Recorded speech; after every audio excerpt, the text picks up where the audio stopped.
Well, hello guys, how's it going? It's Wazoo, back after what feels like a year-long hiatus, because it was. It's kind of working on college, had to pick up a few things, became kind of an engineer myself, but hey, in the meantime, I decided to come back to Rush Royale. I kind of got sick of it because the game got boring, and I was just kind of like, oh, well, I already have everything, I guess, and there's like nothing new to really add to it.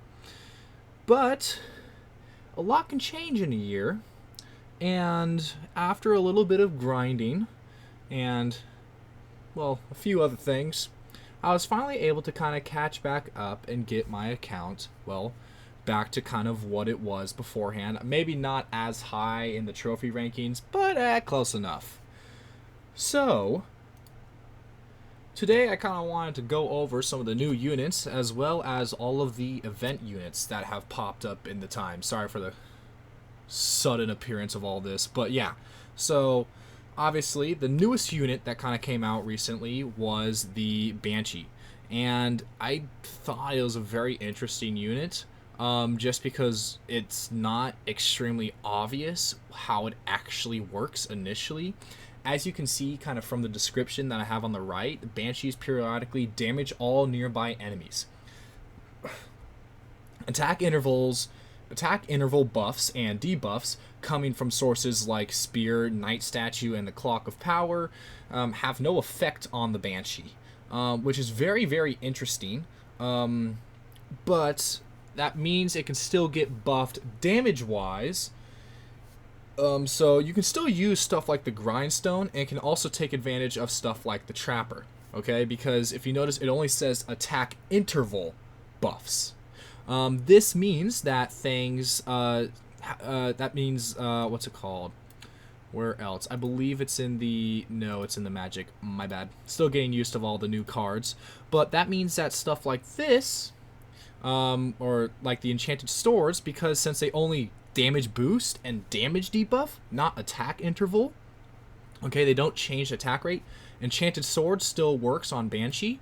I believe, the Witch in co-op only, because I believe it's only co-op where the damage increase actually takes effect. Furthermore, there's also the so the Night Statue.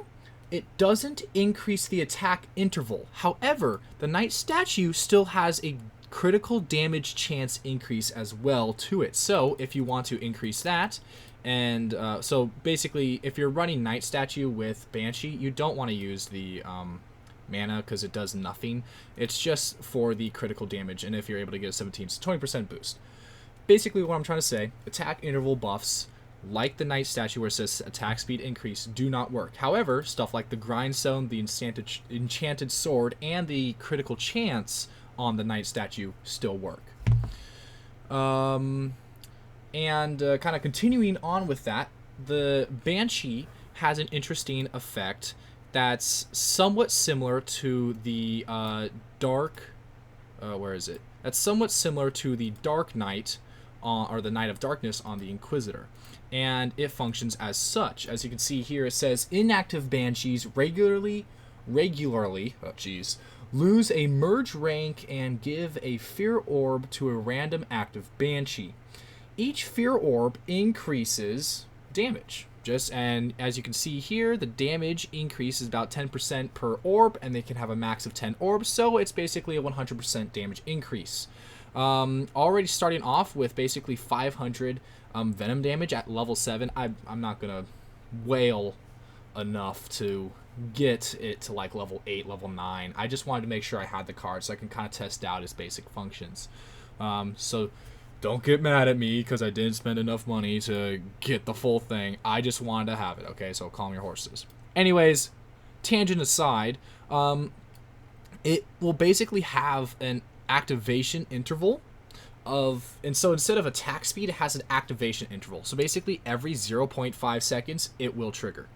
And that's when it attacks, and then it, what's it called? Basically, it will, in order to give those, so let's see here. It's a little bit tricky because it's not very obvious what makes a Banshee inactive and what makes a Banshee active. because it's just not super clear on that. But don't worry, I'll clear that up later.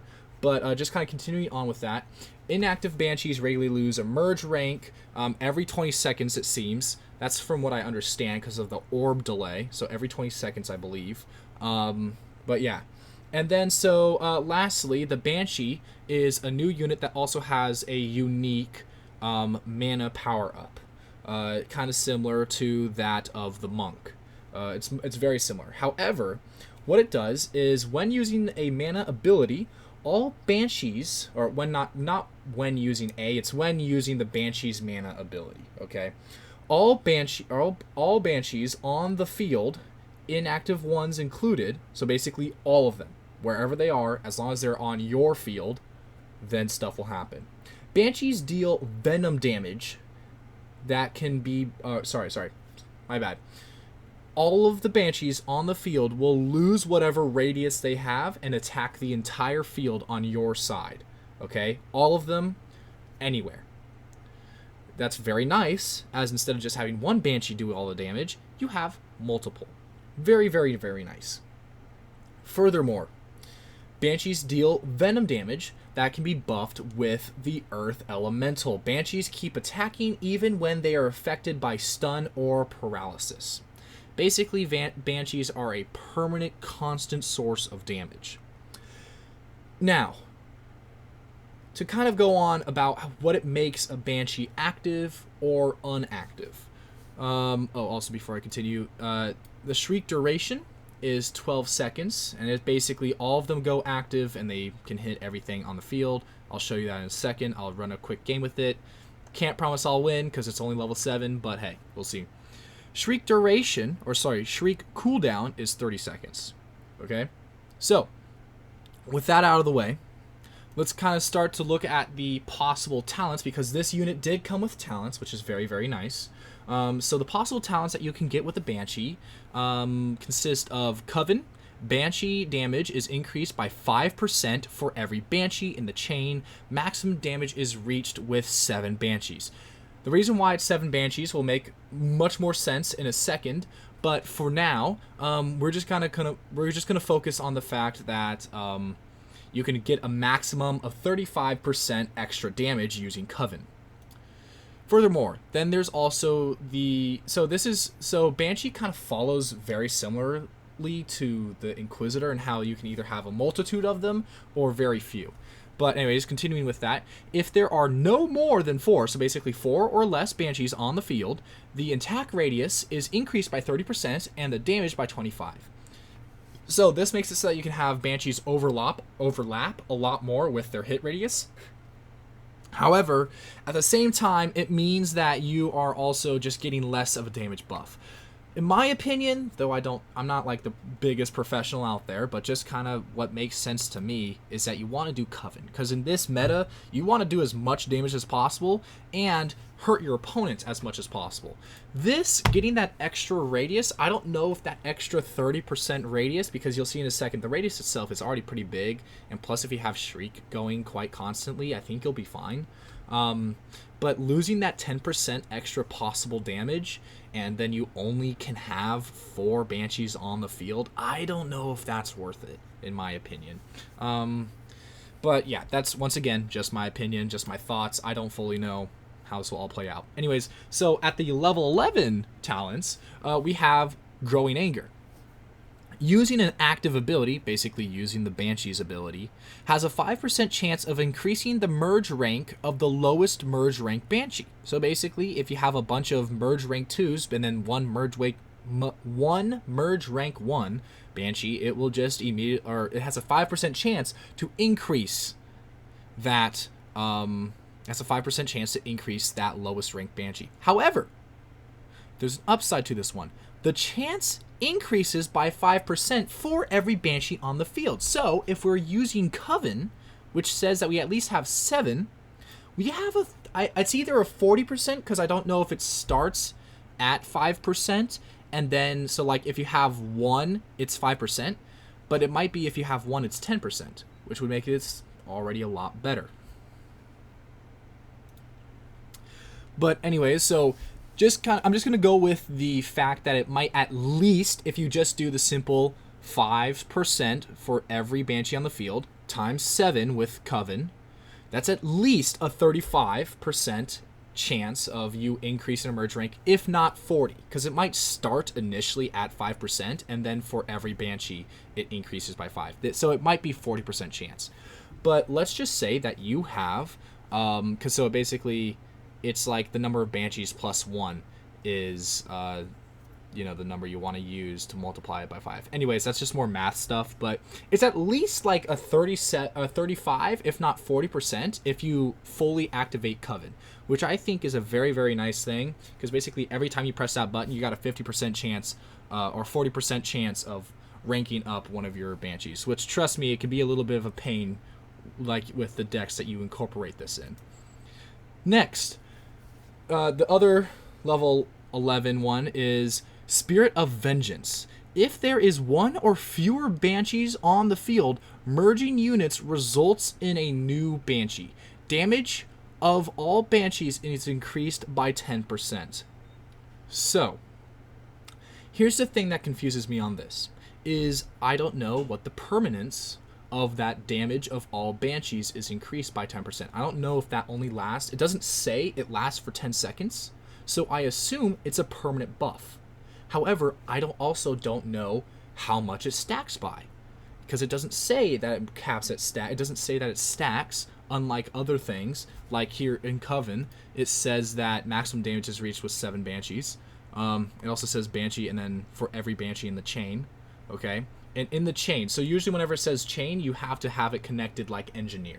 If you've ever used the Engineer unit, you have to have them connecting adjacent, so like in a plus symbol kind of deal.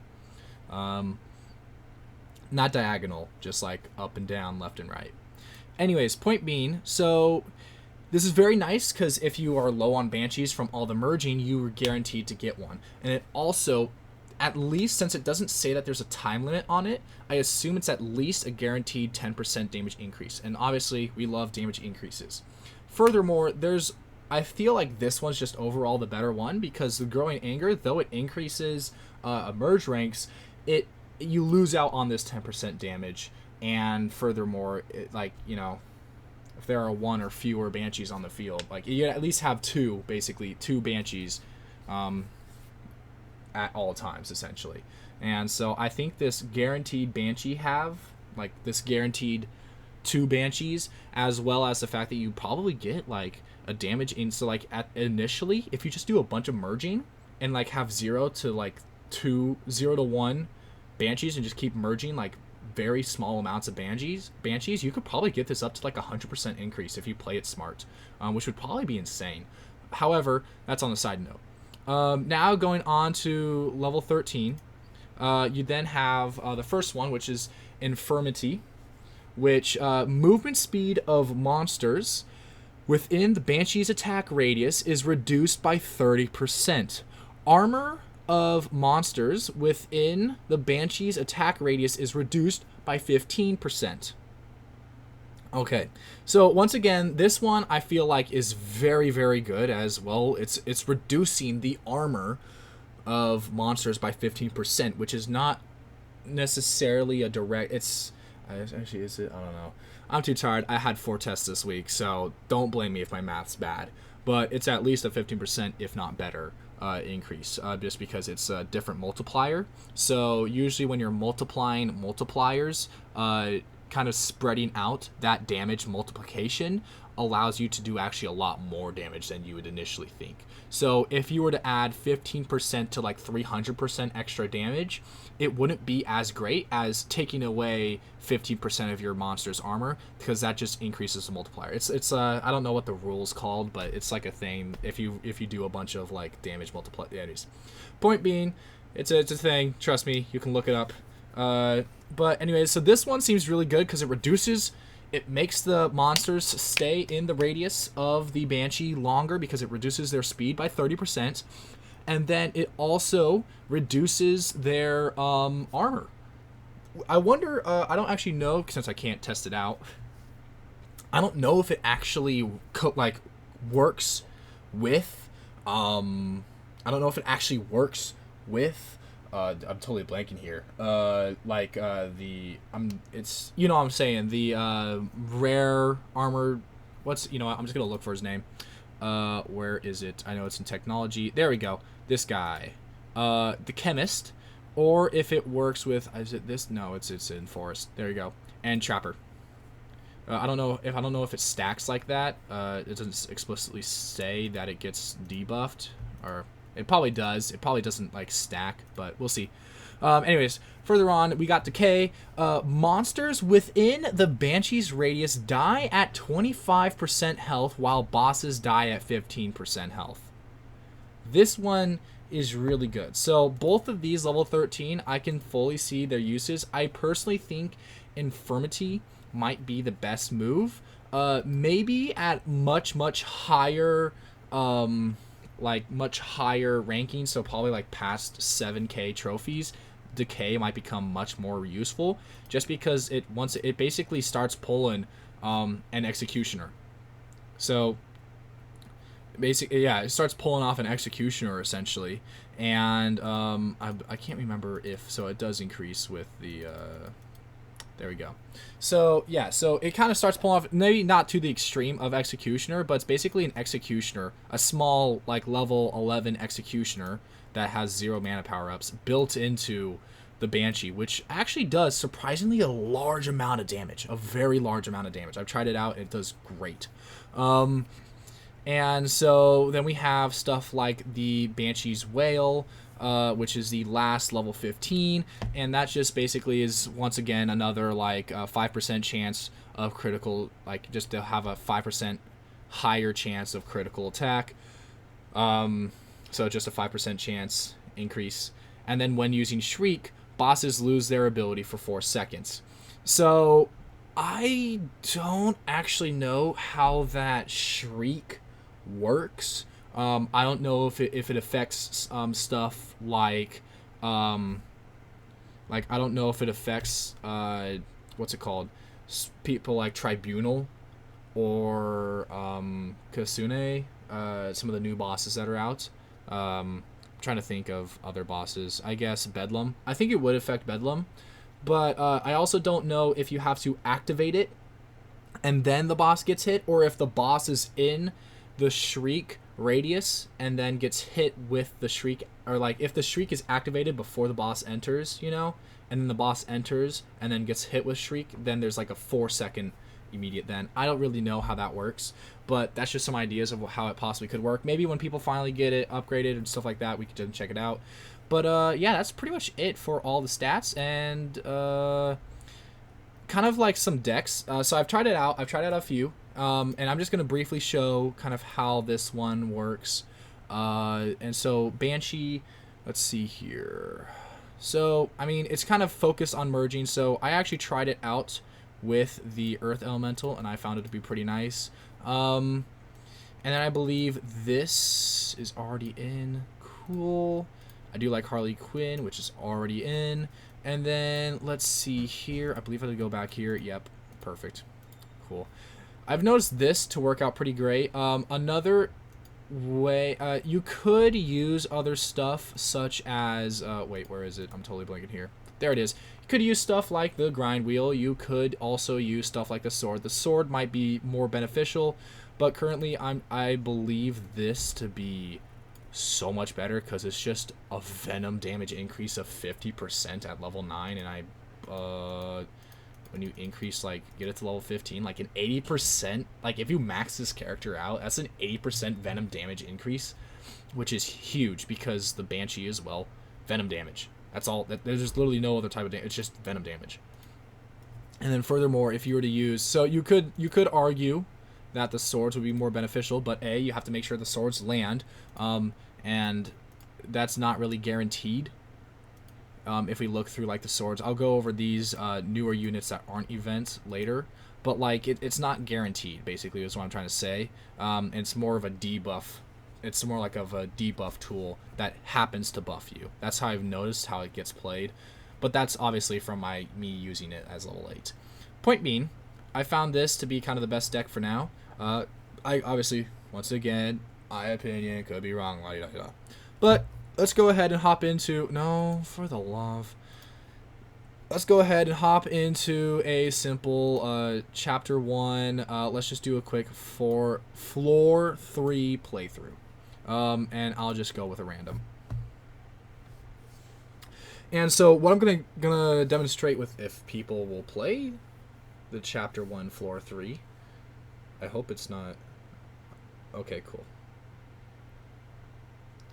So, one of the important things to kind of notice is where the Banshees get activated. And so the reason why it said earlier for Coven that you the max damage is reached at 7, because if you notice, Banshees are only active when they're on the edge tiles. That includes this tile right here, this tile right here, this tile right here. Let's actually just put this back. Let's use a Banshee. This tile, this tile, this tile, this tile, this tile. That's 5. This tile, this tile. Okay. Wait, what? No, it's over here. Yeah. Okay, I was, I was worried there for a second. I'm like, wait, what? Anyways, point being, okay, so they're active. There's 7 tiles that this Banshee can be active in co-op. That's why they made Coven 7. In like the actual PvP, there's gonna be 9 because you'll have these 2 tiles as well. But that being said, let's go ahead and place others. So you'll notice that the Banshees that are in these 8 tiles over here are not active. Okay? These ones up here are active. It's just as simple as that. That's the difference between active and inactive. Now, just going to kind of go ahead, kind of play through. You definitely, one thing you want to do is you just want to try and get as many Banshees kind of on the edge. I'm mainly, the reason why I have Harley Quinn in here is actually just to get the level ups, because once you kind of get a Banshee, it's risky to kind of get rid of them. Also, placement's another thing, so sometimes I will just start merging a bunch, like, you know, trying to just get it like set up and stuff. I mean, it's not like, there's not really too much strategy to kind of go into it. There's probably more once you get, well, more. Yeah, you have to get one on this like start edge, because if you don't, I think you could imagine how it could be very troublesome in the long run, because you just don't have anything to attack the initial guys that come out. Because as you can see, the radius is reaching about 3 squares, a little over. So this position's like a little over 3 squares. Kind of see the edge radius right here. But yeah, now you kind of understand a little bit more about the radius. You can kind of see its activation, 0.5 seconds, 0.5 seconds. Now, here shortly, I'm going to hopefully, once I get it to like a high enough, decent level, there we go, perfect. Probably some peak gameplay you're watching here, am I right?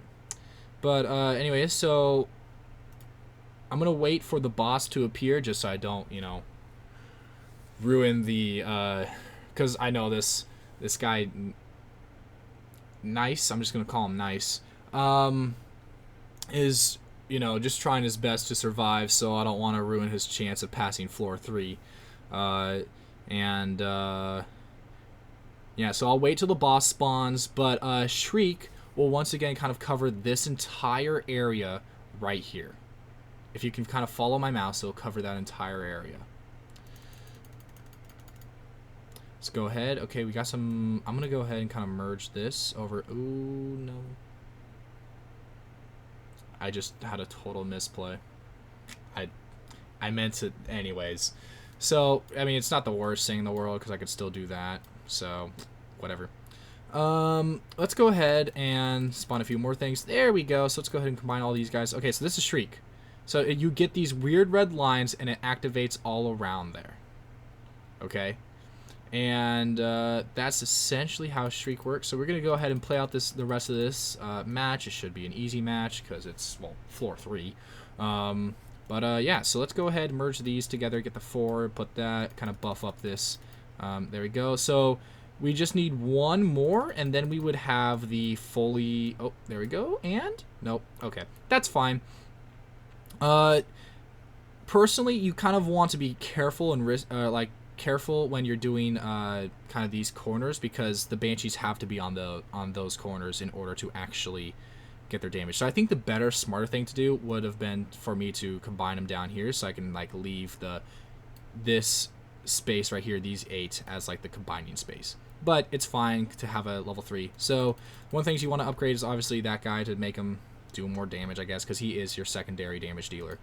And he also helps if you're trying to set up the Banshees, because he can do damage for you in the meantime.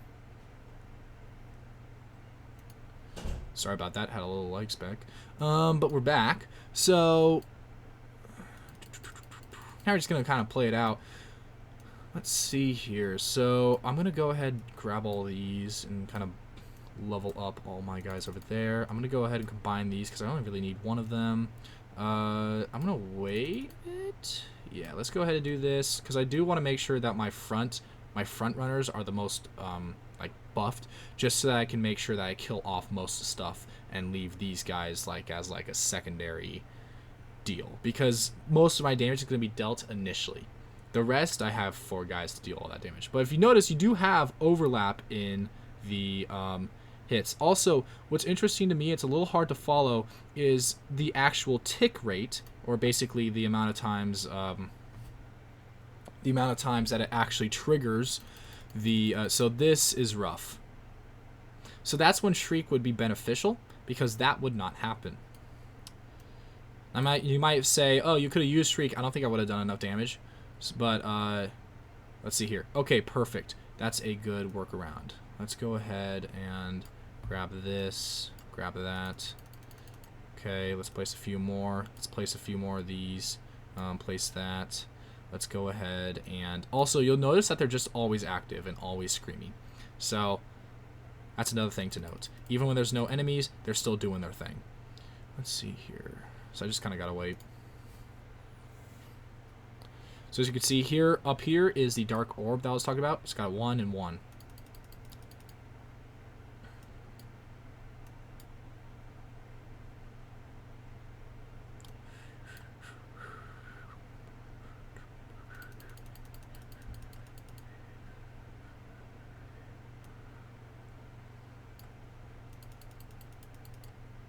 There we go.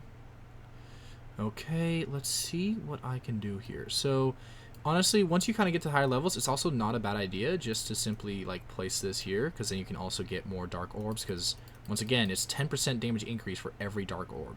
I need to get this guy out.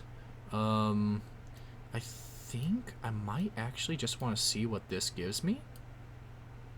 Oh, nice. So obviously that's, I just got hella lucky there. Oh, very lucky actually. I said very lucky, or hecka lucky, I should say. Hecka lucky. So now I can kind of get some more. Oh, come on, no! Goodness. So I think it kind of showed. It showed. If you notice, we were getting very high numbers. I kind of got kind of ruined by Bedlam, but yeah. So that's kind of a quick demonstration of how it kind of works. Probably should have used Shriek there. I was kind of focused on explaining how it works than actually trying to win, but whatever. So now let's kind of move on to the last few sections of the. Sorry, just gonna collect my rewards. No, not. Oh my goodness. There we go. Oh. I swear, man, it wants this. This game is just like, you want to spend money. Anyways, point being, the last bit of information is just kind of, I'm going to focus on now these new, the other new event, or actually not new, but just all of the event units you can get. I'm not going to focus on the heroes, just the units themselves. So since I have it up, let's go ahead and go to the next unit, which is actually the Spirit Master. So the Spirit Master has more mana power-ups than other units, specifically 11. Now your first question might be, how expensive are those mana power-ups? Well, don't worry. The first 4 in total cost 100. The first 4 in total. And then, like, the 5th one's 100, the 6th one's like 200, the 7th is like 500, or something like that. And it basically scales up from there in that similar fashion. I believe it ends up costing like 2,000 or 5,000 to keep it at level 11. So a lot. So this one, you really want to make sure your mana production is as high as possible. However, the Spirit Master does have talents, which I'll show in a second, that do like make up for that loss of mana. So anyways, going back, in addition, each level of mana power up has a limited duration of 15 seconds. Yes, it does only last 15 seconds. You do have to repeatedly purchase the mana power-ups every 15 seconds, which is why I was saying you need a lot of mana. It's not just a one-time dealio.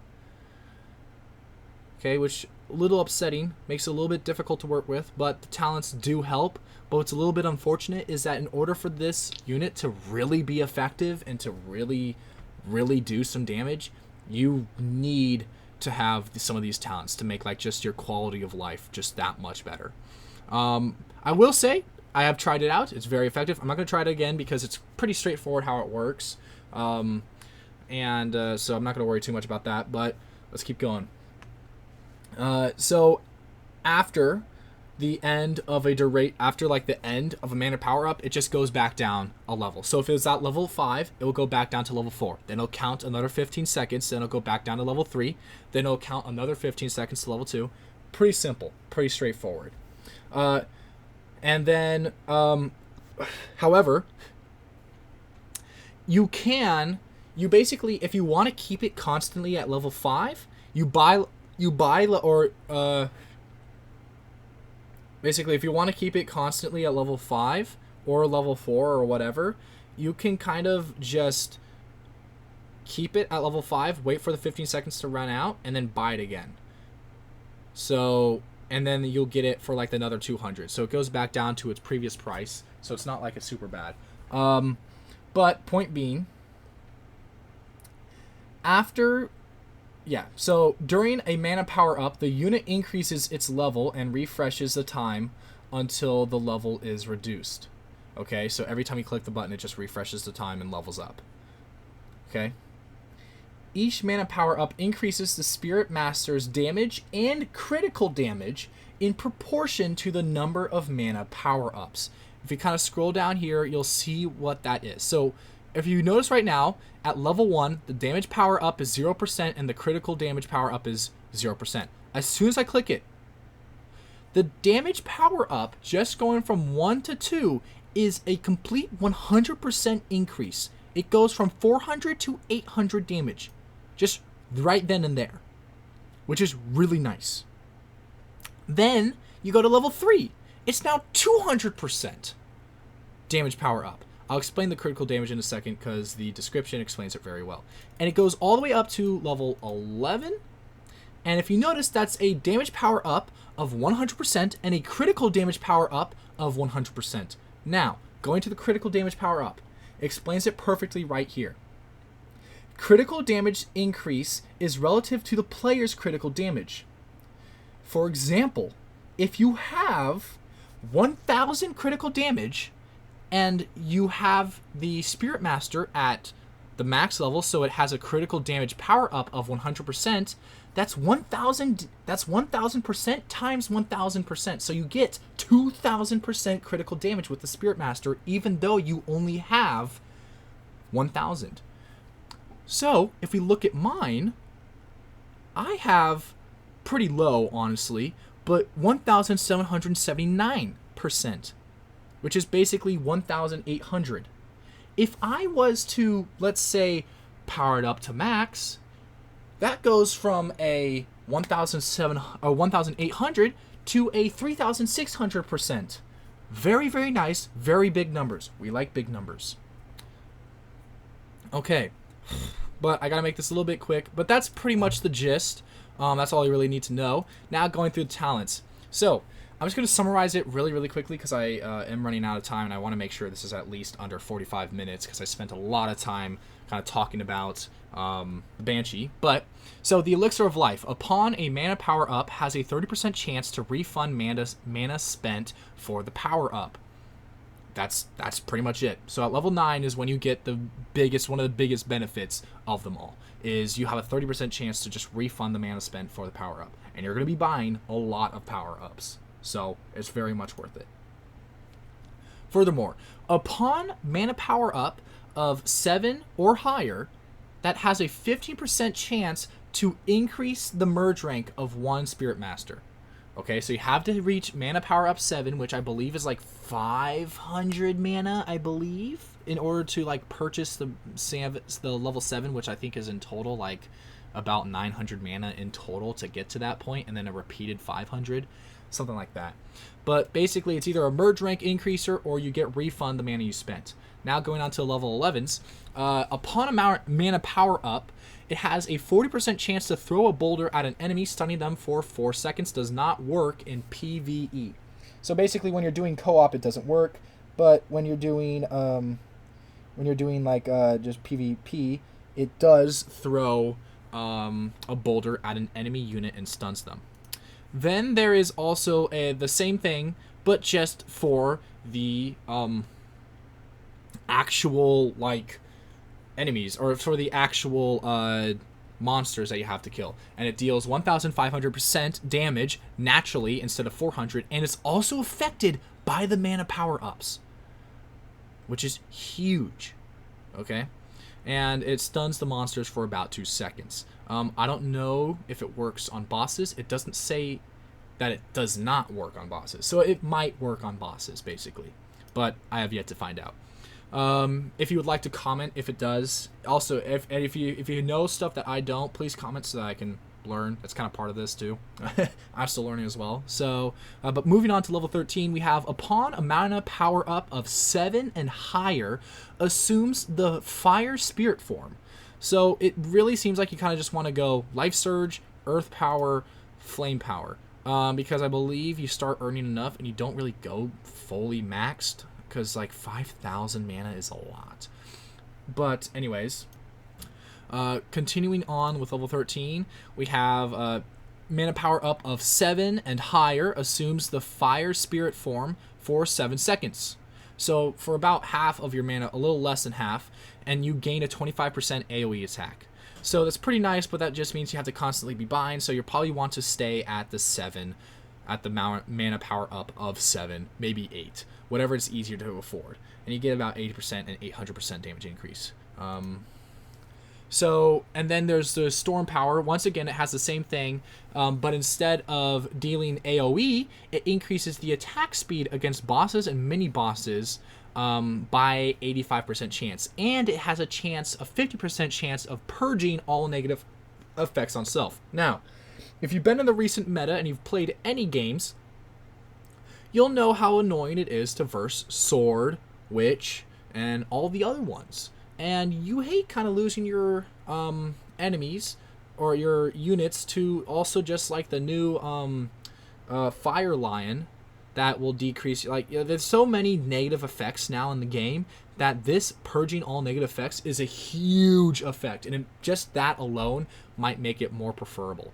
Even though AoE is very, very nice, I believe just purging all negative effects is huge.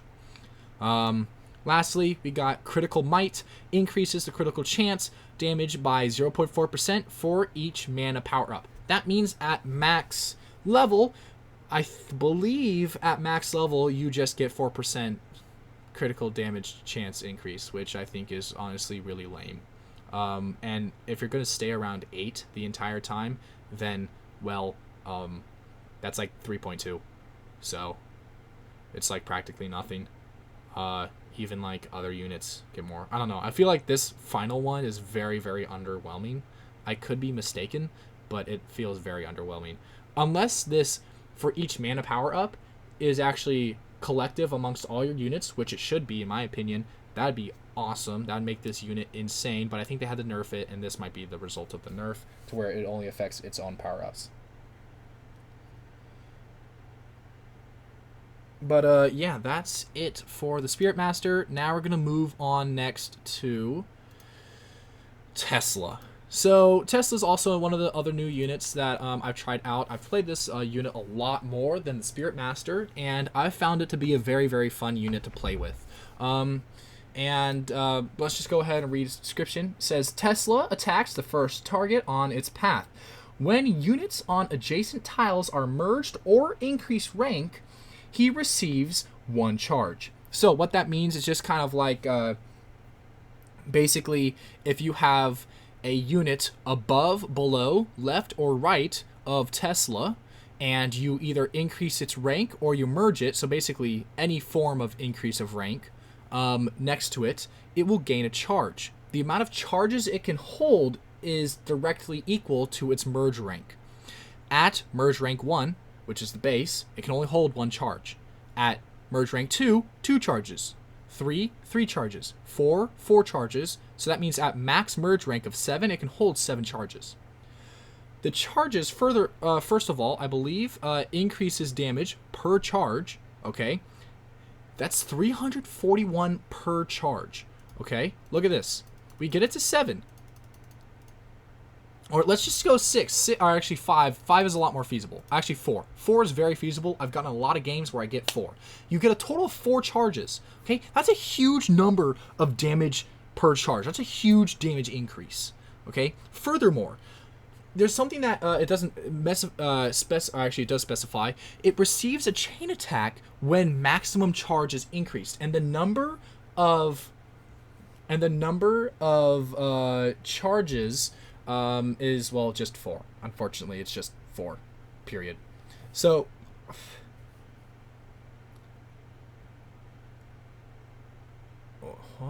he loses 1 charge. When the merge rank is reduced, he loses 1. Oh, gotcha. Sorry, I was reading the description. I got confused. But as I was kind of saying, basically Tesla has just really good damage or board control as well, because it can hit 5 targets at a time. However, the other 4 targets it's hitting, besides the first one, gets half the damage. So they receive half the damage. However, when you got multiple Teslas on the board, it gets really, really chaotic, really, really fast, and you do a ton of damage. So it's nothing really too much to worry about the half damage. It's just kind of more to make him a little bit more balanced, because if he could damage all previous targets at the same level, that would be insane. Obviously, he's much better at crowd control rather than single target damage, as he's not able to take full advantage of his other effects, as he doesn't have any like attack speed increase or like major damage increase or major whatever increase.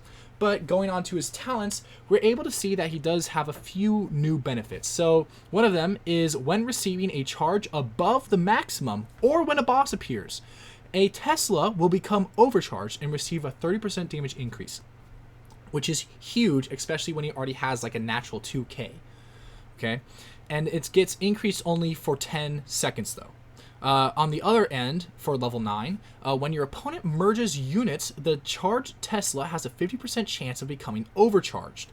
Okay, and gains a shield against negative effects for 10 seconds. Okay, this allows most of your Teslas to become suddenly protected, and it's mainly to fight against all of the merge effects, which there's a lot of those, so it's basically like a situational protectiveness. However, it's like a perfect situation, so it's like the situation when you want the protection to become activated. However, you aren't protecting yourself against boss debuffs, which there are quite a lot. It's mainly just PvP debuffs, not the boss debuffs. So you can't really protect against that unless it stays around for 10 seconds and you get lucky. But yeah, so personally, I think you might want to do the energy power up, as there's others that can like remove negative effects as well as weapons themselves, like your equipments. But yeah, anyways, when you reach level 11, you can also get spare batteries, which is there is a 50% chance of Tesla spawning with a charge of 1. Furthermore, as for the other one, fast recharge, when a charge is received, there's a 30% chance of Tesla getting an extra charge. I believe this fast recharge is much better, as you can have a 30% chance of just doubling your charges, while the spare battery is still the same rate, but you just have a 50% chance of spawning with a natural one. Honestly, I believe faster recharge would be a 100% no questions asked pick here, just because as I've played him a few times, I've never really had this being like, oh, I wish he spawned with one charge, because it's pretty easy to just do a quick little merge and he has one charge. And furthermore, you're also going to try and level up Tesla to level to merge rank 3 as soon as possible. So that one charge only saves you just a little bit of time, so I find the faster recharge much better. High voltage. The chance of a critical attack from a charged Tesla is increased by 3 and 6 from an overcharged Tesla. So, as you can see, overall, this basically, it's a really nice critical attack chance increase, and I like it a lot. But if we look at status discharge, a charged Tesla periodically inflicts damage equal to its attack on 5 random enemies. And an overloaded Tesla briefly paralyzes them in addition to the damage. So this is just extra, so much extra area damage.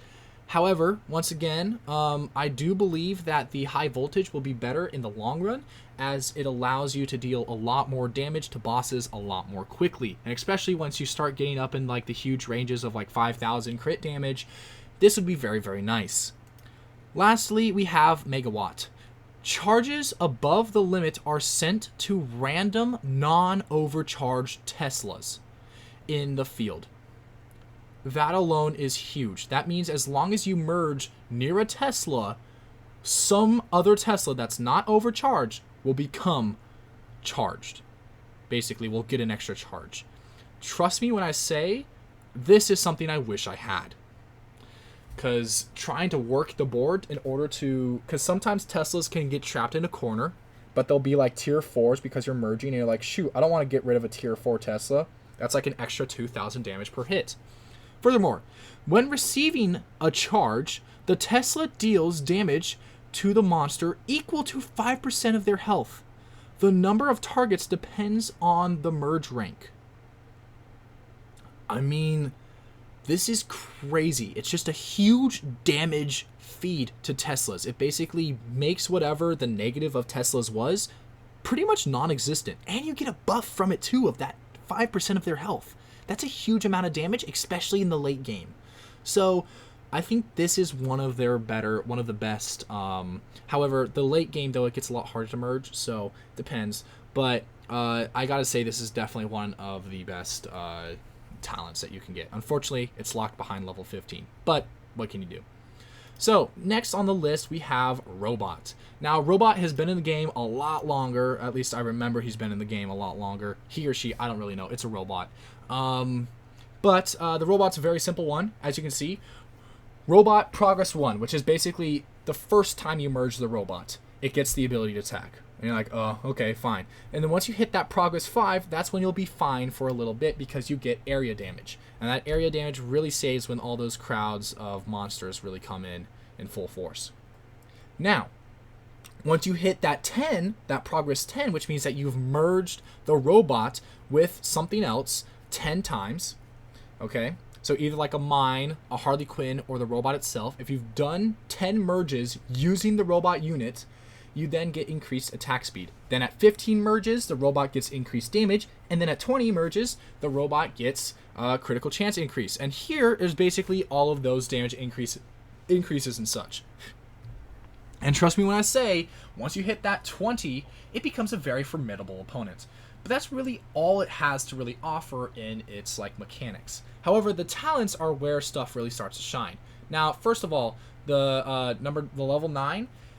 These level 9 are like the stun rockets are annoying because the stun rockets will stun two random opponents' units for 3 seconds. If you have like multiple robots on the field, you can constantly stun the opponent in the early game, and then they can't earn any mana.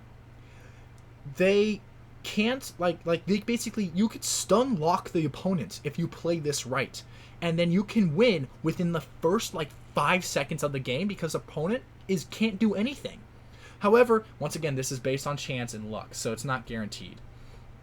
Now, the other one is the cryo rockets. When merging and appearing on the field, releases 2 rockets. This is how it works for the stun rockets as well. But instead of stunning the opponent, it just deals 1,200 damage to a to whatever monster it hits, and it slows the area down around them by 20%. So this one's just purely for damage, and this stun rocket can sometimes just be a win condition in itself. So depends on how you use it. Next we have pure energy, or actually let's do rocket salvo first. So when the robot appears with a light bulb, if there is no other such robot, so the robot appears with a light bulb if there is no other robot with a light bulb. Makes sense? Cool. When merging, causes all robots to overload, causing them to fire one more rocket from effects triggered for 10 seconds. Okay, so that means you get 3 rockets when you merge, or 3 rockets with the cryo rockets. Make sense? Cool. And you get about 10 seconds to do that. And you have to, basically, it causes all robots to merge. When you merge the light bulb with something else, it causes all other robots to have that effect for 10 seconds. Got it? Cool. So, the pure energy light bulb kind of does the same thing, but instead it will give you 100 mana as well. So, the pure energy, unlike the rocket salvo, will give 100 mana for each merge rank when you merge. So if it's at like merge rank 3, I believe it gives you 300 mana, which is quite nice. And it charges up the other robots, increasing their attack speed by 20% for 10 seconds. I find this to be very nice. In the late game, it becomes a little bit harder to earn enough mana in order to actually perform the actions, but still, 20% attack speed is nice. I actually don't know which one would be better. I think the rocket salvo would be better for early game, while the pure energy would be better for later game. Then we have the level 13s, which is increases damage by 2.5% for each merge, which is crazy because the maximum number of merges for this scenario is 60, which honestly is kind of shooting high because I can barely get to 20 with my current setup and my current levels. I think 25 is usually when the game ends for me at these low levels. However, I can imagine higher levels taking a lot longer because everybody's level 15 maxed and they have all of this stuff. But it increases damage by 2.5%, and that's 60. Just doing some quick math here, you could easily tell that you're doing 150% extra damage at that point once you reach 60 merges. Okay, and even at the 20 merge, you're still doing an extra 50% at 20 merge, which is great. However, on the other end, which I believe this one to just be a lot better, is you have the arms race. Instead of area damage, instead of area damage, basically, so you lose the area damage, but you then gain the 10% chance of firing a rocket that deals 1,200 damage. So I just realized I actually been reading this wrong the entire time. Losing that area damage is kind of big, but if we keep going, fires a rocket and just deals a lot more single target damage. The single target damage increases dramatically because the robot will be firing very, very fast. That rocket will be firing very, very often. And then for every 10 merges, okay, so once you hit that progress 10, okay, so it's not every 10 merges after 5, it's every 10 merges, okay? And so then that increases the robot's damage by 25% and the rocket's damage by 100%. This right here is pure single target damage output. It turns your robot into like a better Blade Dancer, in my opinion. Further on, so basically this right here, the arms race, is full on single target damage. The tough tuning though, the tough tuning is just kind of a damage increase that is incremental. So instead of every 10, it's every single merge. So this one's much more incremental. This one is not nearly as incremental, but has a lot more damage opportunity to provide you with. And so, yeah. But lastly, we have the BRG 1000. Upon reaching 30 merges, the robot gains a 10% chance of unleashing an energy beam during a normal attack, additionally dealing 400% damage to common monsters and 800% damage to bosses and mini-bosses. Wow. It gains a 10% chance of unleashing an energy beam during a normal attack. The same thing as an arms race, which I said, very fast, so it's going to happen very often after you reach 30 merges. That is huge amounts of damage. This is crazy. So because this exists, I believe you don't really need the arms race, because it kind of this BRG makes up for that single target damage, and you can keep this for all of that area damage that you'll need to kind of keep for later games. Unless your single target damage is so much with the arms race that you don't need the area damage, you know, then you might be fine. But that's kind of just how this goes. But also this also causes a robot with a light bulb to give a light bulb to another robot every 80 seconds. I mean, and the light bulbs are weird. I don't really know how much that last bit is worth, but yeah, that's pretty much it for the robot. So once you get to level 15, also another insane unit. Once again, I should probably clarify really quickly. You can get the robot and the Spirit Master in the current event that actually just ended, the Royal Trials. Got it. Let's see previous score, and I just got to 5,000. It's not going to show me. Cool. So the Royal Trials has the robot. This next one, this one has, I believe, leaderboard rewards. There we go. This one has Tesla. Okay, as it also has Zeus, which is the mirror match, and then the Rush for Glory is the one that has the Minotaur, which we're going to hop into next. So the Minotaur, if we're gonna go to, I believe it's in Magic. Is it in Magic? It's not. It's in Dark. It's not in. Wait, what is it in? Is it in this one? Wait, what? Am I blind? There it is. Okay. Huh. Weird. It's in Light Faction. Okay. But anyways, so the Minotaur attacks the first target on its path, causes an earthquake periodically in a random area, and what it does, it kind of just throws like it throws its like mace into a different area. It can still attack, by the way, but it kind of works like Trapper, but it kind of works like Trapper in a sense.